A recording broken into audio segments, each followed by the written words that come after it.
And now to the Coastal Source Studios.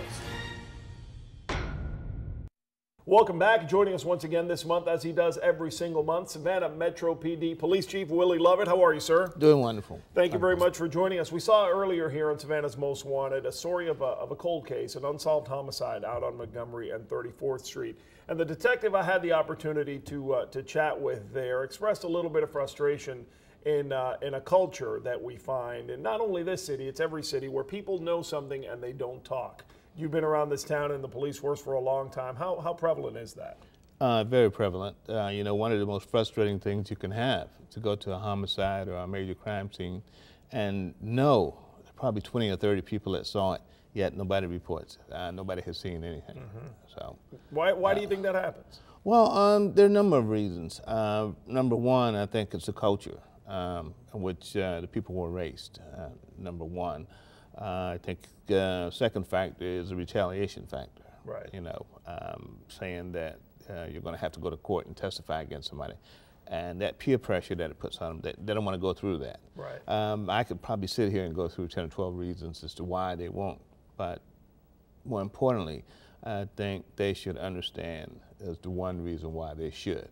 And that is the next time it could be them. Yeah, well, no kidding. You talk about the culture and people afraid, okay, I may tell you who it is, but no, it happens to us on TV. I'll talk to you, but I don't want to go on camera. Well, absolutely. You can't go halfway. We have programs like CrimeStoppers that allow people to be anonymous, but you need a little bit more than that, and usually it's more than one person that saw. Right, and you know, normally what happens, in most cases, we know who did it, but proving that they did it is another thing. Right. And what we need is those eyewitnesses who to say, I actually saw it.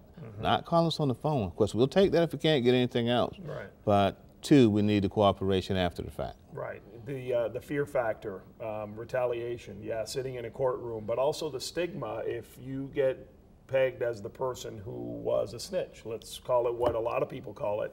A lot of people fearful of that too, aren't they? Oh, yes. Well, nobody wants that stigma attached to them as you were the one that told on my brother or my cousin. Right. You know, it's, again, a cultural thing for most people that you just don't talk to the police. Right. And that's something that we're trying to overcome. Yet everybody wants everything to get better, but no one wants to help you do your job. Right.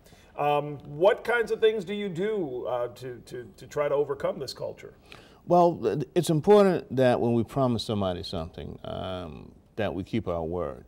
And in most cases, you know, when people give you information, they say, but I don't want to come to court. And if you tell them that, then keep your word. Right.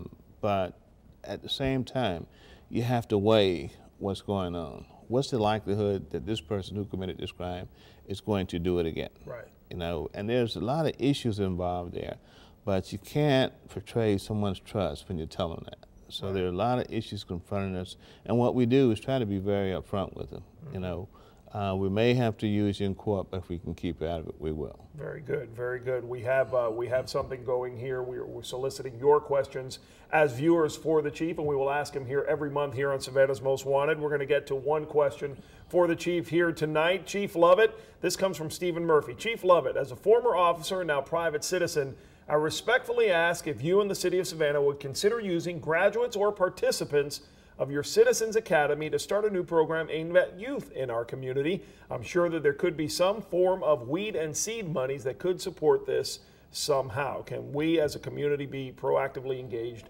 with our youth? You as a department are you not? Absolutely, and I think that's an excellent idea, but one of the things that would prohibit us from doing this at this time is budgetary constraints. Now, if we could get weed and seed money and enough people to participate in the program, we certainly would be interested in doing that. Very good. Well, if you have any questions for Chief Lovett, you can go to our website, thecoastalsource.com, and find your way through there.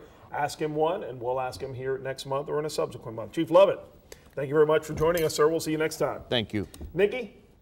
A businessman offers a cash reward for information leading to the arrest of the persons responsible for vandalizing and stealing from his office.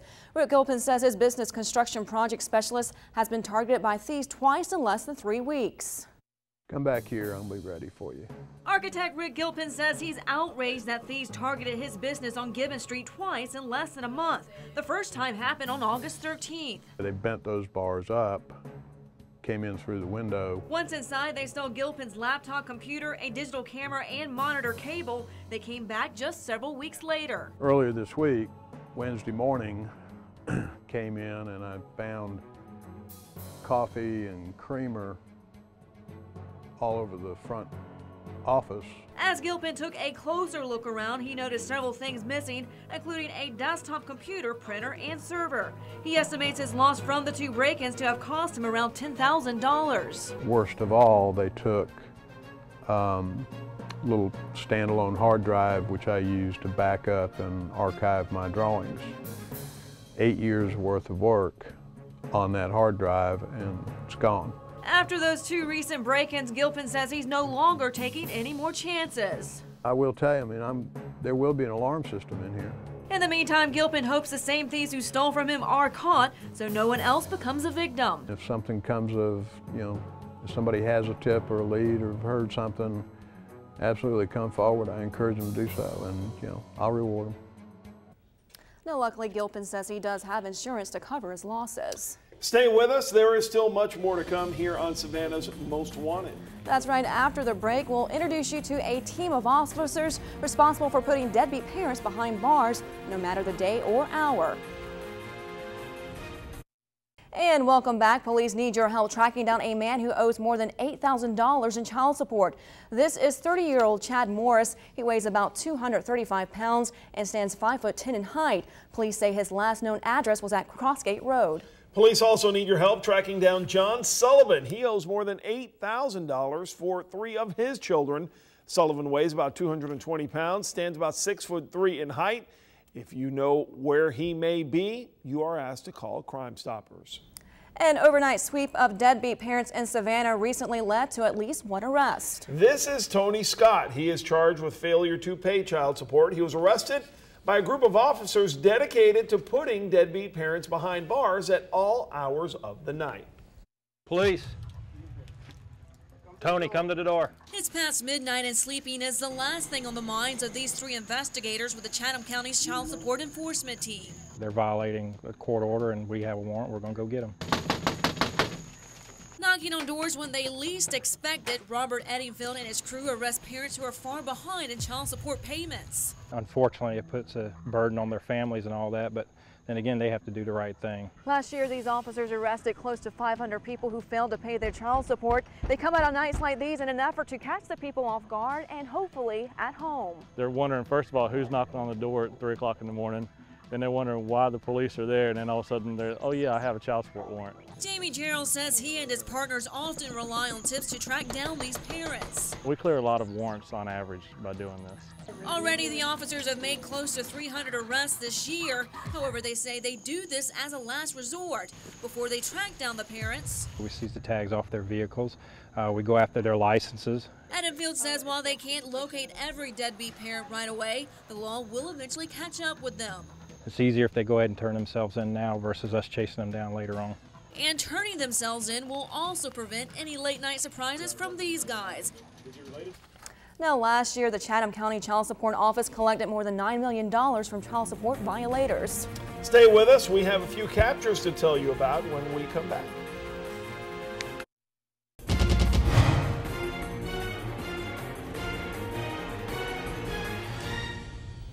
And welcome back. Some good news tonight. Metro Police have arrested a man accused of killing another man at a Savannah IHOP. This is Jeffrey Jamal Johnson. He is charged with murder in the death of 19-year-old Larry Vinson. At a recent family gathering, his father told us the arrest helps bring closure but does not erase the pain. Jeffrey was shot during an argument in the parking lot of the IHOP on Victory Drive earlier this week. A nurse who was eating at the restaurant performed CPR until EMTs arrived, but Vinson later on died at the hospital. He was about the best kid we can ask for. I'm sort of glad it's not over with yet, but at the same time, I'm very pleased with the police department for how quick they caught the criminal, and they got him behind bars now. And I thought it would bring a little closer to the scene, but it don't take away nothing from it. I still feel the same. I don't know about how everybody else, but I still feel the same. Mr. Benson says his son was an outstanding young man. He was a football player and was about to take over his own lawn business. Police say that the argument that sparked the shooting followed a fight earlier at a downtown Savannah nightclub. 26-year-old Brandon Kent is in jail charged with the murder of Ty Lamb. The shooting happened on August 27th. Lamb was shot and killed when a man came over to see a motorcycle he was selling on Craigslist. Kent sped off on the motorcycle before police eventually caught up with him. Still ahead on Savannah's Most Wanted, a family looks for answers in the disappearance of their loved one. Next, we'll introduce you to a man by the name of Randy Williams. His loved ones say he vanished without a trace 5 years ago. When lives are on the line? When you see the lights, pull to the right. When it could be your home on fire or your loved one in a traffic wreck. When you see the lights, pull to the right. When your family or property could be in danger. When you see the lights, pull to the right. In an emergency, every second counts. Don't be the one to slow help down. The life you save may be someone you love. When you see emergency lights on the highway, pull to the right and stop. This message brought to you by your local public safety agencies and this station.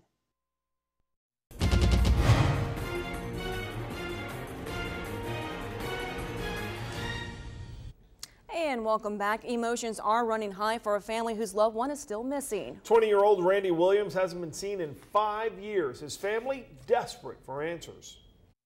But I know he is dead. The last time Patricia Bush ever saw her son, Randy Williams, was on October 18, 2004. If he was alive right now, he would have got on the phone, he would have, called to let me know he was okay. So far, that has yet to happen. While not even police know how the 20-year-old vanished, Bush believes he was murdered over drugs. I know he used to, smoke marijuana.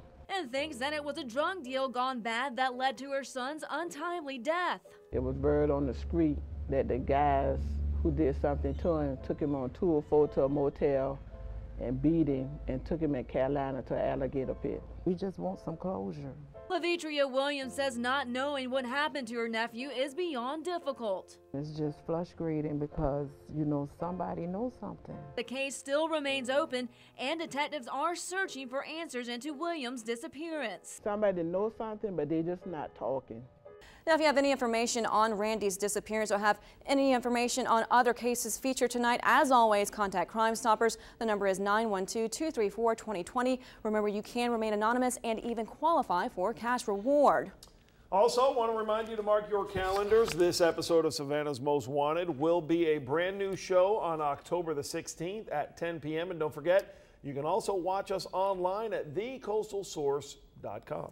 And remember, hopefully with all your help at home, we can continue getting the bad guys off the street. Absolutely. For Nikki Gaskins, I'm Jesse Blanco, and all of us here at Fox 28, have a good night.